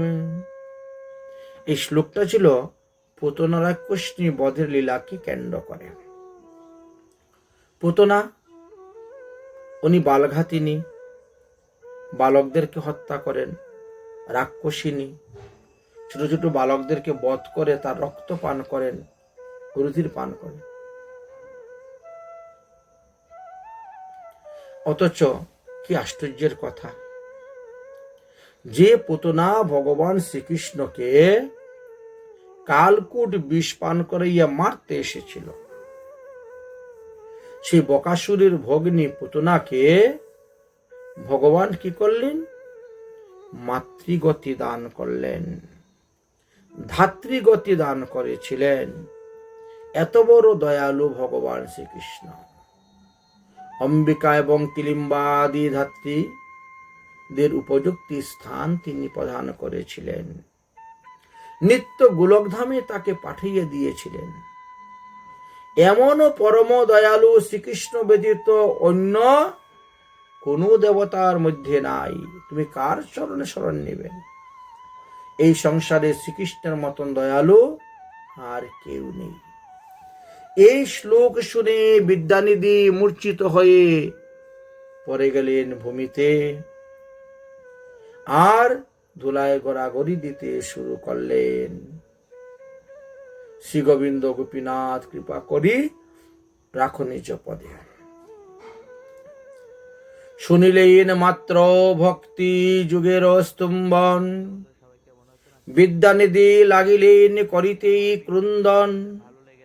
নয়নে অপূর্ব বহে শ্রী আনন্দ ধারা, যেন গঙ্গা দেবী হইলেন অবতারা। অশ্রু কম্প সেদ মূর্ছা পুলক হুঙ্কার, এককালে হইল সাত্বিক ভাব তাহার। সব ভাব এসে উপস্থিত হয়ে গেল। কৃষ্ণ কৃষ্ণ বলি তিনি লাগিলা গর্জিতে, স্থির হইতে না পারিলা পড়িলা ভূমিতে। একটা শ্লোক শোনা মাত্র। তখন মুকুন্দ আস্তে ব্যস্তে গিয়ে পুণ্ডরিক বিদ্যানিধিকে ধরলেন। গদাধর পণ্ডিত তখন গেলেন পুণ্ডরিক বিদ্যানিধিকে ধরার জন্য। বিদ্যানিধি কিছুক্ষণ পরে চেতন পাইলেন। এখন চেতন পাইয়া পুণ্ডরিক বিদ্যানিধি দাস্যভাবে বলছেন আর কান্না করছেন। দাস্যভাবে অতি বিভোর হয়ে রোদন করে ধুলায় গড়াগড়ি দিচ্ছেন আর কান্না করছেন। বিদ্যানিধির দেহের মধ্যে এইরকম কৃষ্ণ প্রেম দর্শন করিয়া গদাধর পণ্ডিত অবাক হয়ে গেলেন। পুণ্ডরিক বিদ্যানিধি শ্রীকৃষ্ণকে সম্বোধন করিয়া বারবার বলছেন আর কাঁদছেন। শ্রীকৃষ্ণ ঠাকুর মোর, কৃষ্ণ মোর প্রাণ, মোরে সেই করিলে কাষ্ঠ পাষাণ সমান। এই কথা বলছেন আর কাঁদছেন। মোর প্রাণের ঠাকুর কোথায় গেল? হায় হায়, আমি বঞ্চিত হয়ে গেলাম। হে কৃষ্ণ, হে পিত, হে আমার বাপেরও ঠাকুর, আমার মতো দিনহীনকে তুমি দর্শন দিয়ে কোথায় চলে গেলে? তুমি যদি আমাকে উদ্ধার না করো তাহলে কে উদ্ধার করবে? হে কাঙ্গালে ঠাকুর, আমার হৃদয়টা লোহা হইতেও কঠিন, পাথর হইতেও কঠিন। আমার হৃদয়ে ভক্তি লেশমাত্র নেই। আমার চিত্ত এখনো তোমার চরণে লাগে নাই। তাই বলে কি প্রভু তুমি আমাকে ত্যাগ করে চলে গেলে? আমি তো তোমারই দাস, তুমি আমাকে ত্যাগ করতে পারো না। তোমার না এক নাম জগন্নাথ, তুমি জগতের নাথ। জগন্নাথ, আমি তো জগৎ ছাড়ানোই প্রভু, আমি তো জগতেরই একজন। এইভাবে কথা বলছেন আর কান্না করছেন আর ধুলায় গড়াগড়ি যাচ্ছেন। 10 জন 20 জনে ধরেও তাকে রাখতে পারছেন না। গদাধর দেখতেছেন, দেখি পরিধানে এত উত্তম বস্ত্র আর সব নিয়ে ধুলায় গড়াগড়ি যাচ্ছে, একবারে ছিন্ন ভিন্ন হয়ে গেল। সেই সুগন্ধ তৈললিপ্ত চাচুর কেশ এখন বালু মাটি ধুলায় মাখামাখি গড়াগড়ি খাচ্ছে। আর সেই রূপবান পুরুষ বিদ্যানিধি, তার সমস্ত গায়ে ধুলা দূষণিত হচ্ছে, গড়াগড়ি যাচ্ছে। গদাধর তখন বুঝতে পারলেন যে মস্তকে সুগন্ধি তেল দিলেই মানুষ বিষয়ী হয় না, আর পান তাম্বুল খেলেও সে বিষয়ী হয় না। স্বর্ণ দ্রব্য ধারণ করলেও, সুগন্ধি সেন্ট মাখলেও বিষয়ী হয় না। মনে মনে তখন নিজেকেই নিজে অবজ্ঞা করতে লাগলেন গদাধর পণ্ডিত। আমি বৈষ্ণব অপরাধ করে ফেলেছি। এরকম একজন পরম বৈষ্ণবকে নিয়ে আমি কি উল্টাপাল্টা সিদ্ধান্ত করলাম, মন্তব্য করলাম। হেন মহাশয়কে আমি অবজ্ঞা করিন, কোন বা অশুভ ক্ষণে আমি দেখিতে আইন। এই অশুভ ক্ষণে বা কেনই বা আমি দেখতে আসলাম, আর দেখে আজ আমার তো বৈষ্ণব অপরাধ হয়ে গেছে। মুকুন্দ ঠাকুর বুঝতে পারলেন যে গদাধর পণ্ডিতের মন দ্রবীভূত হয়েছে এবং পুণ্ডরিক বিদ্যানদীর প্রতি তার একটা অনুতাপ এসেছে, অনুশোচনা এসে গেছে। তাই মুকুন্দ গদাধরের হাত ধরে বলছেন, গদাধর বসো বসো বসো। গদাধর পণ্ডিত বলছেন, মুকুন্দ তুমি আজকে প্রকৃত বন্ধুর কার্যই করলে। এমন একজন পরম বৈষ্ণবকে তুমি আমাকে দেখাইলে, সত্যি সারা জীবন আমি ভুলতে পারবো না। এরকম বৈষ্ণব আমি কখনো দেখিনি। মুকুন্দ আমার তুমি করিলে বন্ধু কার্য, দেখাইলে বিদ্যানিধি বৈষ্ণব ভট্টাচার্য। এই মতো বৈষ্ণব কিবা আছে ত্রিভুবনে, এটা আমার জানা ছিল না। ত্রিলোক পবিত্র হয় যাহার দর্শনে, পুণ্ডরী বিদ্যানিধি দর্শন করলে ত্রিলোক পবিত্র হয়। হে পরম বন্ধু মুকুন্দ, তুমি তো পুণ্ডরিক বিদ্যানিধির গ্রামের থেকে এসেছ, ছোটবেলা থেকে তোমার সঙ্গে তেনার জানাশোনা আছে। তো আমি যে পুণ্ডরিক বিদ্যানিধির চরণে অপরাধ করে বসেছি, একজন শুদ্ধ বৈষ্ণবকে আমি ঘোর বিষয়ী মনে করে অবজ্ঞা করলাম, এতে আমার কিসে মুক্তি হবে? আমার মুক্তির উপায় কি তুমি বলো। আমি পুণ্ডরিক বিদ্যানিধির এই বাইরের ভোগ বিলাস গুলা দর্শন করে ওনাকে মনে মনে অনেক অবজ্ঞা করেছিলাম। এখন কি করলে পরে আমি এই অপরাধ থেকে উদ্ধার হইব, তুমি একটু বলো তো। মুকুন্দ বলছেন, ওসব কথা তো আমি বলতে পারবো না, তুমি মহাপ্রভুর কাছে যাও, মহাপ্রভু বলে দিবেন কি করলে পরে উদ্ধার হবে। যাই হোক, মহাপ্রভুর কাছে গেলেন। মহাপ্রভু বললেন, গদাধর তুমি তিনার নিকট থেকে দীক্ষা গ্রহণ করো, তাহলে শিষ্য জ্ঞানে তিনি তোমার সমস্ত অপরাধ ক্ষমা করে দিবেন। শিষ্য বা পুত্র যদি অজ্ঞানে কোনো অপরাধ করে ফেলে, মাতা পিতা বা গুরু বন্ধু সবাই তার অপরাধ ক্ষমা করে দেয়। তাই তুমি তাই করো। মুকুন্দকে সঙ্গে করে নিয়ে গদাধর পণ্ডিত পরের দিন আসলেন এবং গদাধরের হয়ে মুকুন্দ আজ আবেগের সহিত পুণ্ডরিক বিদ্যানিধির কাছে বললেন। বড় আবেগ ভোগে প্রাণের সহিত বিদ্যানিধিকে গদাধর পণ্ডিতের সমস্ত ঘটনাগুলা জানাইলেন এবং সেই অপরাধ স্খলনের নিমিত্ত তিনার কাছ থেকে দীক্ষা গ্রহণ করতে চায় এই কথাও জানাইলেন। পুণ্ডরিক বিদ্যানিধি বললেন, বাহ বাহ বাহ, শুনিয়া খুব সন্তুষ্ট হলেন, প্রসন্ন হলেন। এই কথা শুনিয়া পরম আনন্দিত হইলেন। হয়ে বিদ্যানিধি বলছেন, বহু জন্মের পুণ্যের ফলে এইরকম শিষ্য পাওয়া যায়। বহু জন্মের পুণ্যের ফলে এইরকম শিষ্য পাওয়া যায়। এখন দীক্ষা কোন দিন দেওয়া হবে? দীক্ষার দিন ধার্য করা হোক। তখন পুণ্ডরিক বিদ্যানিধি বললেন যে জ্যৈষ্ঠ মাসে শুক্লপক্ষের দ্বাদশীতে অবশ্যই আমি তাকে দীক্ষা দিব, মনোবাসনা পূর্ণ হবে। তো তখন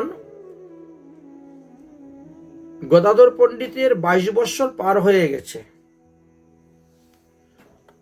তারপরে তিনি এই জ্যৈষ্ঠ মাসের শুক্লপক্ষের দ্বাদশীতে পণ্ডরিক বিদ্যানিধির কাছ থেকে দীক্ষা গ্রহণ করেছিলেন। যাই হোক, অতঃপর গদাধর এবং মুকুন্দ বিদ্যানিধিকে প্রণাম করে বাড়িতে ফিরে এসেছিলেন। মহাপ্রভুকে সমস্ত ঘটনা খুলে বলেছিলেন। মহাপ্রভু অত্যন্ত সন্তুষ্ট হয়েছিলেন, অত্যন্ত প্রসন্ন হয়েছিলেন। অতি উত্তম বিচার, অতি উত্তম সিদ্ধান্ত। শিষ্য অপরাধ, গুরু ক্ষমিবে অবশ্যই, অতএব তুমি তাই করো। যাই হোক, মন্ত্র দীক্ষা গ্রহণের নির্দিষ্ট দিন নির্দিষ্ট সময়ে এসে উপস্থিত হয়ে গেল জ্যৈষ্ঠী মাসের শুক্লপক্ষ দ্বাদশী। কি কহিব আর পুণ্ডরিকের মহিমা, গদাধর শিষ্য তার ভক্তির এই সীমা। পুণ্ডরিক গদাধর দুইয়েরও মিলন, যে পড়বে যে শুনবে তার মিলবে কৃষ্ণ প্রেম ধন। যোগ্য গুরু যোগ্য শিষ্য পুণ্ডরিক গদাধর, দুই কৃষ্ণ চৈতন্যের প্রিয় অনুচর। অতএব মহাপ্রভু বিদ্যানিধির সঙ্গে দেখা করতে আসলেন, মিলন হলো। অতঃপর হরিনাম প্রচার কাজ শুরু হয়ে গেল। কাজী উদ্ধার লীলা আরম্ভ হলো। গদাধর পণ্ডিত সেই সময়ে ছিলেন, বিদ্যানিধিও মহাপ্রভুর সঙ্গে ছিলেন। গদাধর কে মহাপ্রভু সরবুজ রূপ দর্শন দিয়েছিলেন। একদিন মহাপ্রভু শ্রীবাস অঙ্গনে সংকীর্তনে মহাবিষ্ট হইয়া সরবুজ রূপ ধারণ করেছিলেন এবং গদাধর আদি সব ভক্তদেরকে দর্শন দিয়েছিলেন। হুঙ্কার করিয়া প্রভু দেশের রায় উঠিয়া বসিলা, তবে বিষ্ণুর খাট্টায় নিত্যানন্দ জানে সব প্রভুর ইঙ্গিতি বুঝিয়া মস্তকে ছত্রা ধরিলা তরিত। গদাধর বুঝিয়ে কি করলেন, পান তাম্বুল কর্পুল পূরণ করিয়া গদাধর বুঝি দিলেন তাম্বুল কর্পুল তাম্বুল। সবে জন করে সেবা যার যেই অনুকূল। অর্থাৎ পূর্বলীলায় এরা তো সব ব্রজগোপী ছিলেন। মঞ্জুরি স্বরূপে দাস্য ভাবে গোপীগণ যেভাবে সেবা করেছিলেন, সেই ভাব সেই স্বভাব তাদের জেগে গেল, আর তারা সেই ভাবে মহাপ্রভু সেবা করতে শুরু করলেন। দ্বিভুজ মুরলীধারী না পারি চিনিতে, ত্রিভঙ্গে বাজায় বাসি হাসিতে হাসিতে। মহাপ্রভু তখন দ্বিভুজ মুরলীধারী হয়ে গেলেন। কেউ দেখতেছেন ভগবানের দেহে রাম অবতার, কেউ দেখেছেন কৃষ্ণ অবতার, আর কেউ দেখতেছেন গৌর অবতার। নাচে সচিনন্দন ভকত জীবন ধন, সঙ্গে লিয়ে প্রিয় গদাধর। গদাধরকে সঙ্গে করে এবার শুরু করে দিলেন নিত্য সেবাসন। এক দিবস নিমাই শ্রীবাস পণ্ডিতের মুখে কৃষ্ণলীলা শুনিতে শুনিতে বলিলেন, এসো আমরা সবাই মিলে একদিন একটা নাটক করব, যাত্রা করব। যাত্রার অঙ্কন বন্ধনা করিব, সাজাইয়া গুজাইয়া কৃষ্ণলীলা রস দীপকে আস্বাদন করাইব। ভক্তগণ জিজ্ঞাসা করলে, সে আবার কি রূপে? নিমাই পণ্ডিতে বলছেন, কিছু শাড়ি আর ধুতি, শাঁকা সিঁদুর, কিছু নকল চুল নকল দাড়ি নিয়ে আসো, গুপগুপি বানাতে হবে। তারপর কি রূপে কি অভিনয় করতে হয় আমি তোমাদেরকে তা দেখিয়ে দিব, শিখিয়ে দিব। তখন বুদ্ধিমন্ত খান, ইনি বড় জমিদার ছিলেন কায়স্থ পরিবারের থেকে, তিনি আসলেন, যত টাকা খরচ লাগে আমি দিব, করো নাটক। যাত্রা শুরু হোক। সদাশিব কবিরাজ, তিনিও খুব ধনাঢ্য ব্যক্তি ছিলেন, তিনিও আসলেন। যাত্রার সমস্ত ব্যয় এবার আমি গ্রহণ করব, করা হোক যাত্রা। মহাপ্রভুর মেষ চন্দ্রশেখর আচার্য, তিনার বাড়িতে এই যাত্রা করা হবে। কারণ মাসির বাড়িতে যাত্রা যদি করা হয় তাহলে বিষ্ণুপ্রিয়া ওখানে এসে যাত্রা দেখতে পাবে, সচিমাও ওখানে যেতে পারবেন। এই জন্য চন্দ্রশেখরের বাড়িতে ব্যবস্থা করা হয়েছিল। ভক্তরা বললেন, যদি আমাদেরকে নাটকের অভিনয় করিতে হয়, তবে আমাদেরকে কাকে কি শাস্তি হইবে তাহা আগে বলে দেন, ঠিক করিয়া দাও। মহাপ্রভু বললেন, আমি হব রাধা, গদাধর হবে ললিতা, আর শ্রীপাদ নিত্যানন্দ হবেন আমার বড় ভাই। না, নিত্যানন্দ হবেন বড়াই, মানে বড়াই বুড়ি। হরিদাস হবে কতুয়াল, শিবাস হইবেন নারদমুনি, অদ্বৈত হবেন শ্রীকৃষ্ণ। বাসুদেব আচার্যের উপর দায়িত্ব রইল সবাইকে সেইভাবে সাজাইবার জন্য। যাত্রাগানের গায়ক আনতে হবে, গায়ক থাকবেন পুণ্ডরিক বিদ্যানিধি, চন্দ্রশেখর আচার্য রত্ন, আর শিবাসের 3 ভাই তারা অবস্থান করবেন। বাদকগণ যারা ভালো ভালো বাজাইতে পারে তাদেরকে নিয়ে আসেন। শুরু হলো নাটকের রিহার্সেল, শেষে নাটক করার দিন ধার্য হয়ে গেল। প্রথমেই রাধাকৃষ্ণকে প্রণাম করিয়া বাদ্য শুরু হলো, স্তুতি আরম্ভ হয়ে গেল। দ্বিতীয়তে হরিদাস মুখে বড় একটি গুফ, হাতের মধ্যে বড় একটা লাঠি ঘুরিয়ে দিয়ে তিনি আসলেন কোতোয়াল রূপে। নাটকের প্রথম অঙ্কের সূত্র সব আলোচনা করে ঘোষণা করে দিচ্ছেন। তারপরে আসলেন মুকুন্দ ঠাকুর, তিনি সপরিকরে সবাইকে নিয়ে উঠলেন, নাটকের অঙ্ক করলেন।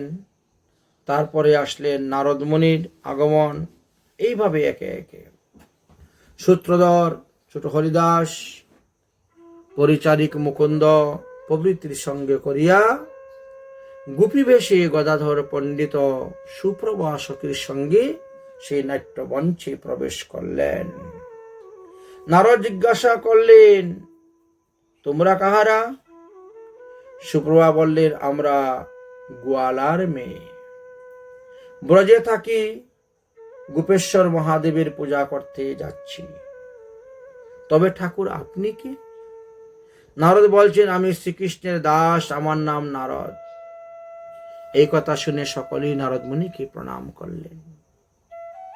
গোপী রূপে গদাধর, ঠাকুর আমি কি রূপে কৃষ্ণকে লাভ করতে পারবো?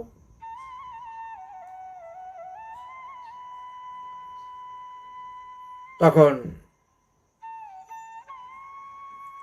নারদ মুনি বলছেন, ও তিনি তো গৌরচন্দ্র রূপে নদিয়ায় অবতীর্ণ হয়েছেন, তাহার চরণ পাইলেই তুমি কৃষ্ণের চরণ পেয়ে যাবে। কবে কৃষ্ণ ধন পাব, হিয়ার মাজারে থুব, জুড়াইব তাপিত পরাণ।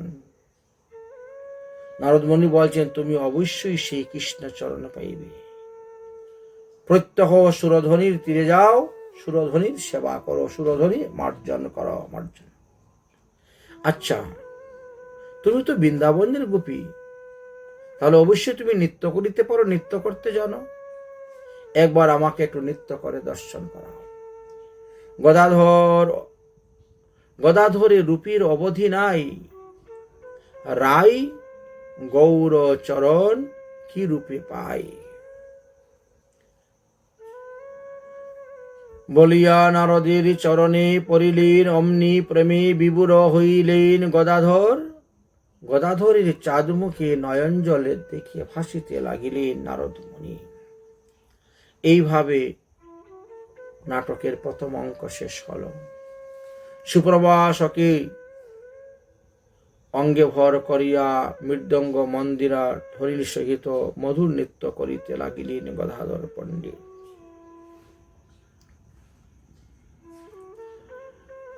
গদাধর বলছেন, সখী সময় বয়ে গেল, এখানে আর নৃত্য করলে সময় নষ্ট করলে হবে না, চলো চলো আমরা গোপেশ্বরের পূজা করতে যাই।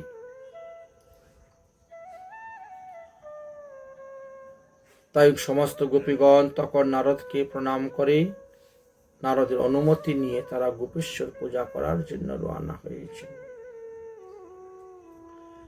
তারপরে শ্রী অদ্বৈত প্রভু শ্রীকৃষ্ণ রূপে সেই সভার মধ্যে নাট্যমঞ্চে এসে উপস্থিত হয়েছেন। তেনার সঙ্গে মধুমঙ্গল সখারূপে এসে প্রবেশ করেছেন। মহাপ্রভুকে বাসুদেবাচার্যের স্ত্রী ভালো করে সাজিয়ে দিয়েছেন। নিত্যানন্দকে বড়াই বড়ি রূপে সাজিয়ে দিয়েছেন। আজ মহাপ্রভু রাধারানী সেজেছেন, কেউ তাকে চিনতে পারছে না। বড়াই বড়ির সহিত সঙ্গে করে নিয়ে নাট্যমঞ্চে এসে উপস্থিত হয়েছেন মহাপ্রভু। আপনা না জানে প্রভু রুক্মিণী আবেশ, এইভাবে 7 দিন নাটক হয়েছিল। এক এক দিন এক এক প্রকার নাটক করেছিলেন মহাপ্রভু। যাই হোক, অতঃপর মহাপ্রভু সন্ন্যাসের সময় এসে গেল। মহাপ্রভু সন্ন্যাসকালেও গদাধর পণ্ডিতের ভূমিকা ছিল। মহাপ্রভু সর্বপ্রথম নিত্যানন্দকে এই সন্ন্যাসের কথা বলেছিলেন এবং তিনি বলেছিলেন, নিত্যানন্দ, তুমি আর অন্য কাউকে বলিও না। কিন্তু পরবর্তী সময়ে মহাপ্রভুই মুকুন্দকে এবং গদাধরকেও তিনি বলেছিলেন। মুকুন্দের বাসাতে আইলা গৌরচন্ড, দেখিয়া মুকুন্দ হইলেন পরম আনন্দ। প্রভু বলে, মুকুন্দ শুনো কিছু কথা, বাহির হইমু আমি, না রহিব হেতা। এই কথা শুনে মুকুন্দ বিরহে ভেঙ্গে পড়েছিলেন। মুকুন্দের কাকতি মিনতি শুনে শ্রী গৌর সুন্দর বলেন, খবরদার তুমি কারো কাছে বলিও না, গোপন রাখিও। অতঃপর মহাপ্রভু গেলেন গদাধর পণ্ডিতের কাছে। গদাধর মহাপ্রভুকে দর্শন করা মাত্র চরণ বন্দনা করলেন। প্রভু বলে, শুনো কিছু আমারও বচন, না রহিব গদাধর আমি, চলিব বৃন্দাবন। হে গদাধর, আমি আর থাকবো না, সন্ন্যাস গ্রহণ করে আমি চলে যাব বৃন্দাবনে। যেতে গিয়ে চলে যাও কৃষ্ণ উদ্দেশ্যে, গৃহস্থ আশ্রম আমি ছাড়িমু সুনিশ্চিতে। যেভাবে হোক আমি ভগবান শ্রীকৃষ্ণকে পাওয়ার উদ্দেশ্যে গৃহ ত্যাগ করে চলে যাব। শিক্ষা সূত্র ছাড়িয়া চলিব যেই সেই ভীতে, শিক্ষা সূত্র অন্তর্দান শুনি গদাধর, বজ্রপাত হইল যেন মাথার উপর। একই বলছেন প্রভু, তোমার এই বৃদ্ধ মাকে রেখে তুমি কেমন করে যাবে? অনাতিনী মায়ের প্রভু কেমনে ছাড়িবে, প্রথমে জননী বদের পাপভাগী হইবে। অতএব তোমার সন্ন্যাস নেওয়ার কি প্রয়োজন? সন্ন্যাস নিও না। গদাধর তখন মহাপ্রভুর মুখপানে তাকাইয়া তাকাইয়া বলছেন, প্রভু তুমি সন্ন্যাসী হইয়া যাইবে, তাহাতে আমার কোনো ক্ষতি নেই। যেহেতু আমি একজন উদাসীন, আমি তোমাকে ছাড়িয়া যদি না থাকতে পারি তবে তোমার পাছে পাছে যাব। কিন্তু আমার কথা হলো, গৃহে থাকিয়ে ভজন করলে কি কৃষ্ণ পাওয়া যায় না? তোমার আবার সন্ন্যাসের কি প্রয়োজন? তখন মহাপ্রভু গদাধরের মুখের দিকে তাকিয়ে ফিরিয়ে বলছেন, দেখো গদাধর, তুমি আমার প্রাণের বন্ধু। আমার এইরূপ বাক্যবাণে, তোমার এইরূপ বাক্যবাণে আমার অঙ্গ খণ্ড খণ্ড করিয়া দিও না।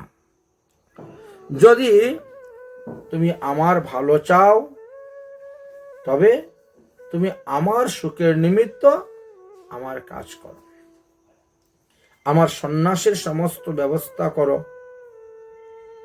তুমি কাটুয়াতে যাও, ভারতী ঘোষের সঙ্গে দেখা করো, কথাবার্তা বলো, সবকিছু ব্যবস্থা করো।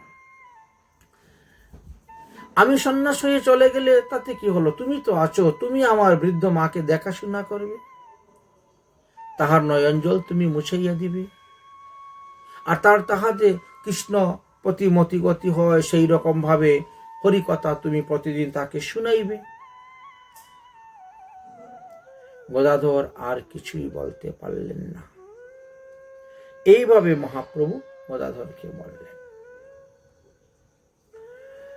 শ্রী গদাধর মহাপ্রভুর প্রাণ ছিলেন, আর গদাধরেরও প্রাণ ছিলেন মহাপ্রভু।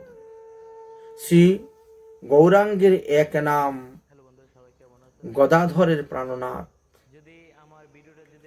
প্রভু যখন সন্ন্যাস গ্রহণ করবেন, নীলাচলে গমন করবেন, তখন গদাধর বললেন, তাহলে আমিও তোমার সঙ্গে যাইব। গদাধর গৌর মুখ না দেখিয়া একদণ্ড বাঁচতে পারবে না, কিন্তু তিনি তো অতি নবীন, কোন প্রকার সাংসারিক সুখ দুঃখ কষ্ট তিনি কখনো অনুভব করেন নাই, বুঝেন নাই, ভোগ করেন নাই। তাই তিনি কেমন করে মহাপ্রভুর সঙ্গে সন্ন্যাস নেবেন, মহাপ্রভু কেমন করে তাকে সঙ্গে করে নিয়ে যাইবেন, এই জন্য মহাপ্রভু না করতেছে। প্রভু নীলাচলে গমন করিলে সন্ন্যাস গ্রহণের পর গদাধর সেই বিরহ জ্বালা সহ্য করতে না পারিয়া প্রভুকে দর্শন করার জন্য তিনিও নীলাচলের উদ্দেশ্যে ছুটলেন। শ্রী নরহরি দশায় ঠিক এইরূপ বর্ণন করা আছে। তিনি গৌর মুখ না দেখিয়া তিলমাত্র বাঁচবেন না। এই কারণে উভয়ই পরম সম্প্রতি অনুসারে 1438 শতাব্দে গদাধর পণ্ডিত ভক্তদের সঙ্গে শিবানন্দ সেনের সাথে নীলাচলে গিয়েছিলেন। অর্থাৎ গদাধর পণ্ডিতের বয়স যখন 26 বৎসর পার হয়ে গেল, তখন তিনি নীলাচলে গিয়েছিলেন সেন শিবানন্দের সঙ্গে এবং মহাপ্রভুর সঙ্গে অবস্থান করে বাকি জীবন তিনি মহাপ্রভু সেবা করেছিলেন। সেই নীলাচলে থেকেই তিনি সেবা করেছিলেন।